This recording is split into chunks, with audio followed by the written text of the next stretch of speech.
मैं रणधीर पांडे, पीजीटी इतिहास, झारखंड, एक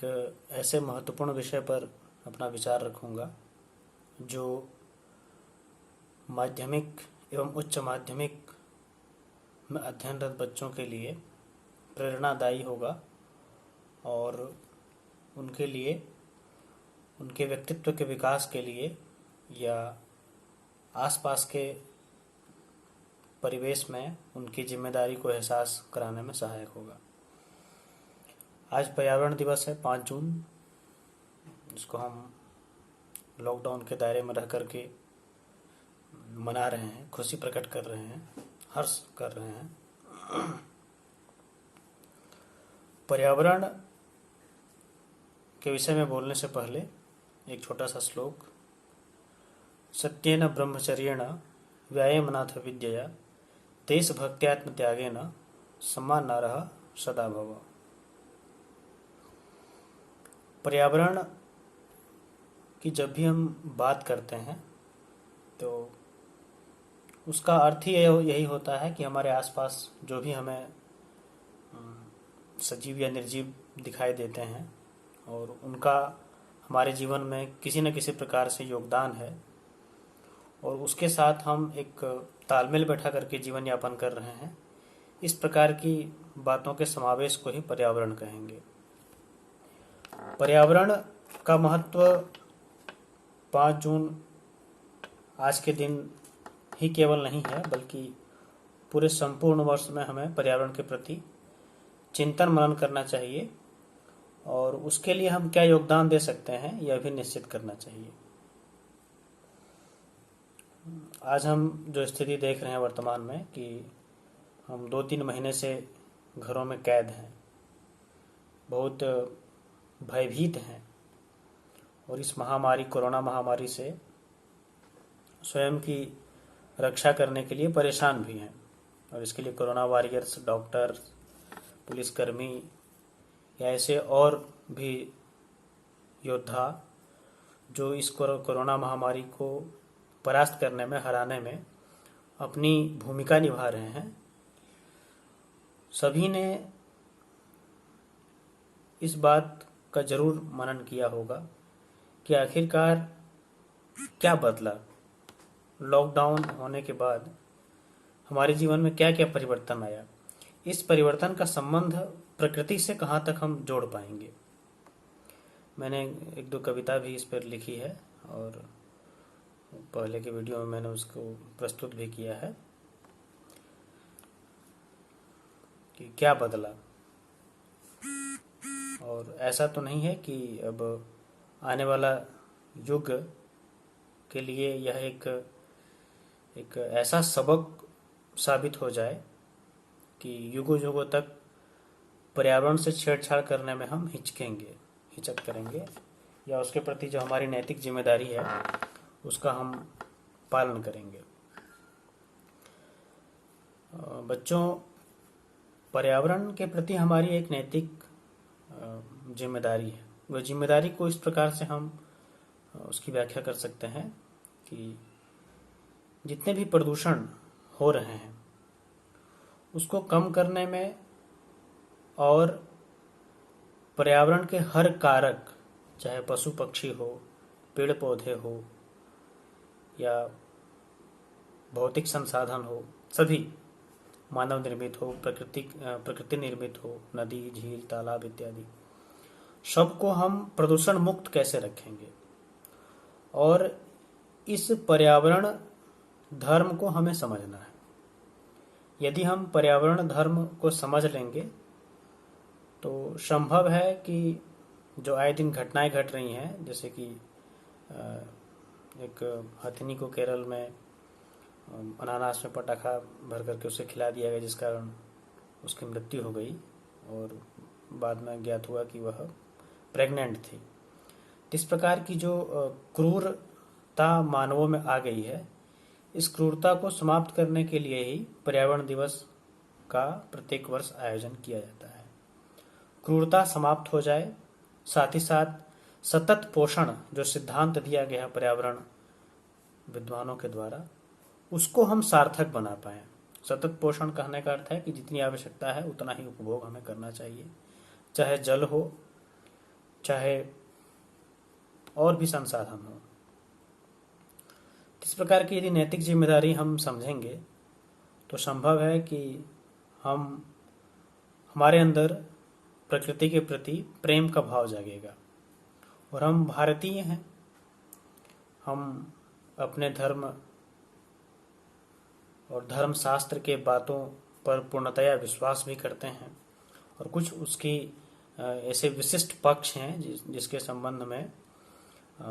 बार बार चर्चाएं भी होती है। विश्व स्तर पे कई बार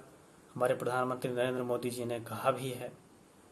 और शास्त्र भी इसका गवाह देता है कि कैसे हम तुलसी की पूजा करते हैं, हम बरगद की पूजा करते हैं, हम पीपल की पूजा करते हैं, या ऋग्वेद के मंत्रों में स्पष्ट यह कहा गया है कि आकाश हमारे पिता के समान है, पृथ्वी माँ है। तो इस प्रकार से जो हमने धर्म से पर्यावरण को जोड़ दिया है, उसका उद्देश्य यही रहा था कि हम उसकी रक्षा कर सकें, उसके प्रति समर्पण रख सकें, ताकि उसे किसी प्रकार का कोई नुकसान न पहुंचाए। और शायद हमारे ऋषि मुनियों ने भी इन्हीं बातों को इंगित करके ऐसा प्रावधान या ऐसी बातें ग्रंथों में शामिल की हैं। पर्यावरण के प्रति जिम्मेदारी हमारी इस तरह से भी है कि हम जागरूकता फैलाएं। यदि कोई प्रदूषित कर रहा है, कहीं कोई थूक रहा है, या सड़क पर कचरा फेंक रहा है, या अनायास ऊर्जा का दुरुपयोग कर रहा है, घर में बिजली हो इत्यादि, तो उसको हम रोकने की कोशिश करें, रोकने का प्रयास करें। घर में छोटे छोटे बच्चों को सिखाएं। पर्यावरण एक संस्कार के रूप में यदि हम लेंगे कि पर्यावरण की शिक्षा में संस्कार के रूप में बच्चों को ग्रहण करवाना है, और यह जिम्मेदारी यदि हम बच्चे समझ लेंगे तो संभव है कि अपने घरों में उसका हम प्रयोग भी कर पाएंगे, उसको हम उपयोग में भी ला पाएंगे। तो इस तरह से यदि हम सजग रहेंगे, जागरूक रहेंगे, तो हम भली भांति पर्यावरण के प्रति हमारी क्या जिम्मेदारी है इसको हम समझ पाएंगे। वर्तमान परिवेश में जिस तरह से महामारी के बाद जो हमारे जीवन में ड्रास्टिक चेंज आया है, बहुत बड़ा बदलाव आया है, उस बदलाव में हम एक यह भी देख रहे हैं कि प्रकृति बहुत प्रसन्न है। चाहे नदियां साफ हो गई हों, या सड़कों पर चलने वाले वाहनों से धुएं कम हो जाने के कारण वायु साफ हो गया हो, पशु पक्षियां आसानी से विचरण कर पा रहे हों स्वतंत्र रूप से, पक्षियों का चहचहाना बहुत अधिक हमें सुनने को मिल रहा है। तो ये सारी जो गतिविधियां हो रही हैं, इससे हम इतना तो मान लें कि प्रकृति बहुत प्रसन्न है।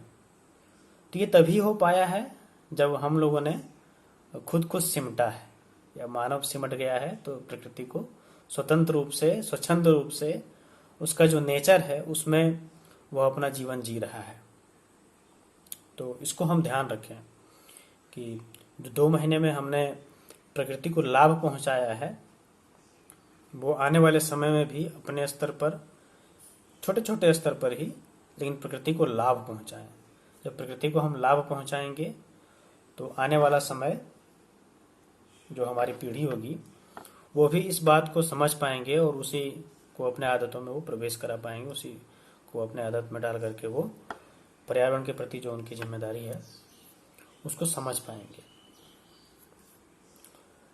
पिछले साल जब लॉकडाउन नहीं था, हमने पर्यावरण दिवस के उपलक्ष्य में पेंटिंग प्रतियोगिताएं या और भी इस प्रकार की गतिविधियां हम लोगों ने कराया था। तो इस प्रकार से भी जागरूकता फैलाई जा सकती है। छोटे छोटे स्तर पे ही बड़े बुजुर्गों से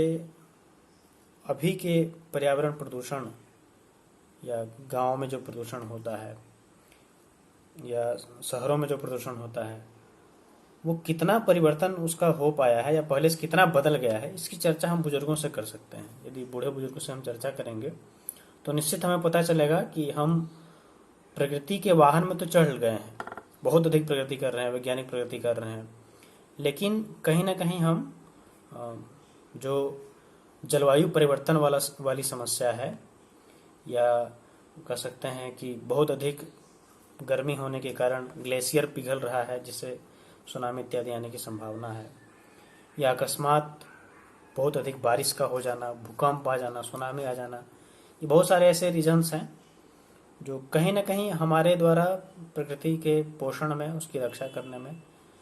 कमी होने के कारण ही अत्यधिक मात्रा में कभी भी अनायास हो जाया करती है। इसको भी हमें सोचना है, समझना है। प्रकृति कभी भी मानव के नियंत्रण में नहीं है, वो स्वतंत्र है, और यदि हम उसका उपयोग कर रहे हैं तो यदि वो उपयोग हमारे योग्य है, उपयोग मतलब प्रदान करने में सक्षम है, तो हमारे विनाश करने में भी वो सक्षम है। जब प्रकृति अपना रूप दिखाएगी, विकराल रूप, तो मानव का कोई अस्तित्व नहीं रहेगा। तो इस तरह से इन सब गंभीर बातों को सोचते हुए, समझते हुए पर्यावरण के प्रति हमेशा सजग रहना है, सतर्क रहना है, और हर तरह से उसकी रक्षा या उसका पोषण किस प्रकार से करें, यह भी निश्चित करना है। बहुत बहुत धन्यवाद।